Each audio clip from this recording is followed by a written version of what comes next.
My name is Eric Lowitt, and welcome to this Trust Talk about trust, sustainability, and economic development.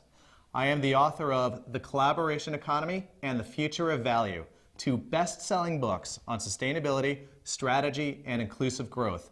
I'm also the founder and managing director of Nexus Global Advisors, a leading strategy, sustainability, and advisory firm. Today, I will talk about how trust is the glue that ties together sustainability and inclusive economic development.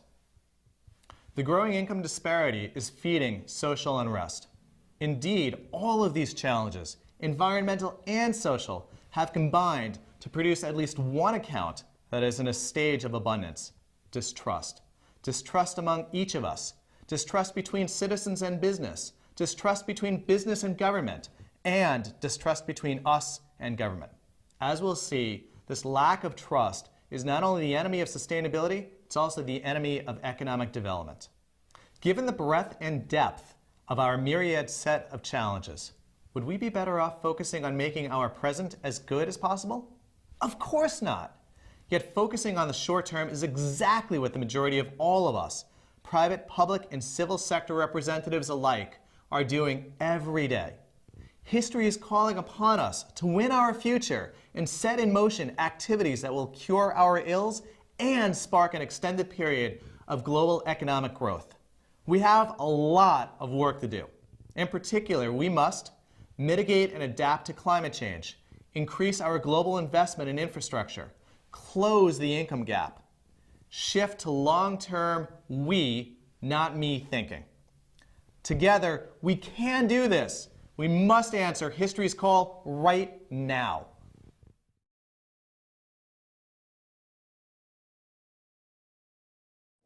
So many people use the word sustainability that it's become a meaningless word. So for us to begin, we must first define, what is sustainability? Many define sustainable development as a state of development that meets our needs today in a way that doesn't compromise future generations' ability to meet their needs. But this definition is too limited in scale and scope. In particular, it doesn't precisely explain the environmental and social challenges we face here in America and around the world. Nor does it provide a reason for sources of financial capital and technological know-how to take a leadership role in making this vision a reality.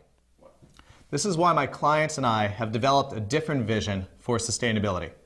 We view sustainability as the pursuit of prosperity in perpetuity. This vision speaks to the motivations of the private and public sectors and the entrepreneur in you and me. It gives a reason for us to tirelessly work to tackle the billions and trillions problems that both threaten our lives and present opportunities for our future.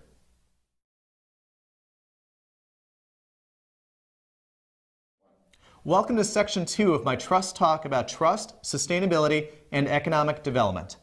Our goal to achieve prosperity in perpetuity can be accomplished if we overcome our most vexing challenges. As we talk about each vexing challenge, please keep in mind that these challenges are intertwined. In other words, no one challenge can be solved alone. The private, public, and civil sectors must collaborate to secure our common future. And the frustrating truth is that there will be many more of us shortly. Indeed, our population will swell to at least 9.5 billion people by 2050, while our usable land on Earth will not expand at all. As our population swells, mitigating the effects of and adapting to climate change will become more difficult. The more myopic activities we engage in, the more damage we do collectively to our environment. In the past year alone, our weather pattern has produced violent storms, including Superstorm Sandy, numerous nor'easters, and tragic tornadoes. One other outcome of our new volatile weather pattern: historic drought. The middle of America continues to suffer historic drought conditions unseen since the Dust Bowl era of the 1930s. Among the many detrimental impacts of drought is further stress to our already imperfect global food system, a system that currently fails 2 out of every 7 citizens worldwide. 1 billion citizens are diabetic or obese, while another 1 billion is malnourished. Yet we're supposed to scale the system in order to continuously feed another 2.5 billion people over the coming decades. How will we accomplish this?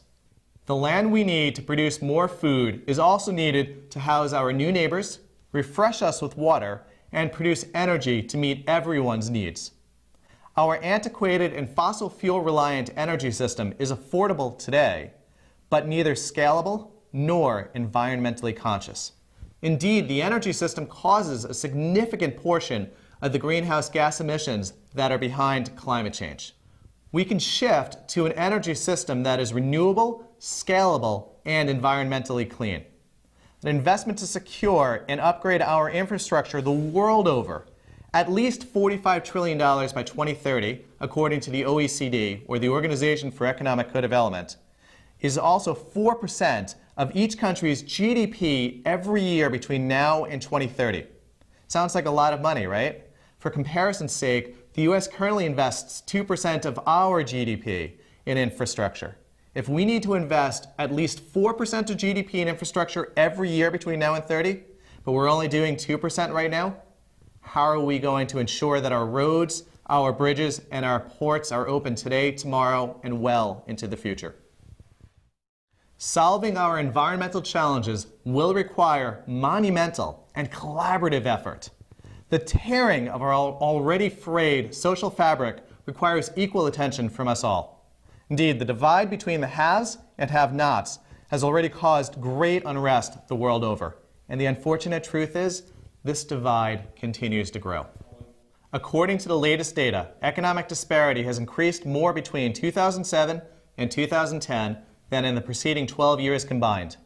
Over this period, the OECD has documented increasing income inequality caused by the financial crisis, which it says is squeezing income and putting pressure on inequality and poverty, resulting in a tearing of the social fabric that binds our global society.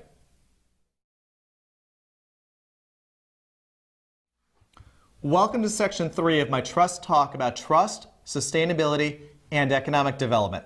Here is what we must do to leverage trust into sustainability and inclusive growth. First, we need access to trillions of dollars for long-term investment purposes.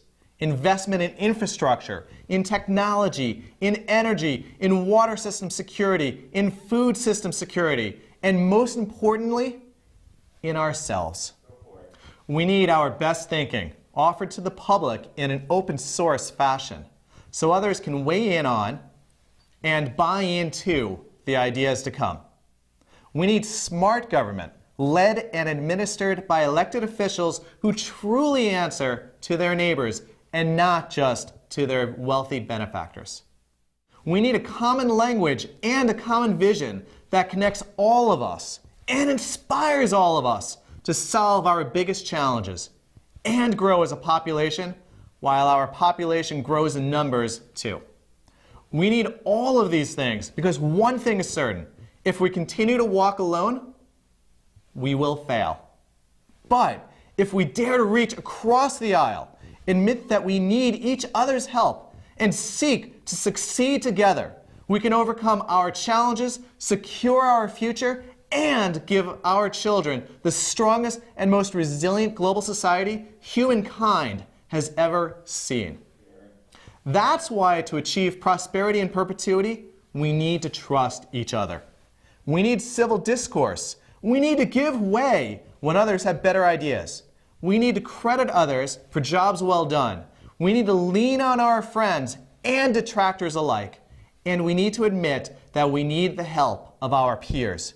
Because there's simply too much work to do for any one company, organization, or government to go alone.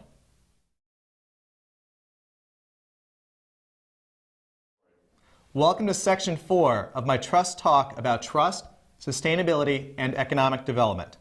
In this section, we'll talk about how to nurture trust among the private, public, and civil sectors. To understand how trust ties sustainability to economic development, we need to first understand that there are 3 levels of trust. Trust in ourselves, trust in our neighbors, and trust in the public and private sectors. The first 2 levels require a balance of individual confidence and openness to ask others for help. Great progress can be achieved when we think in terms of we, not simply me.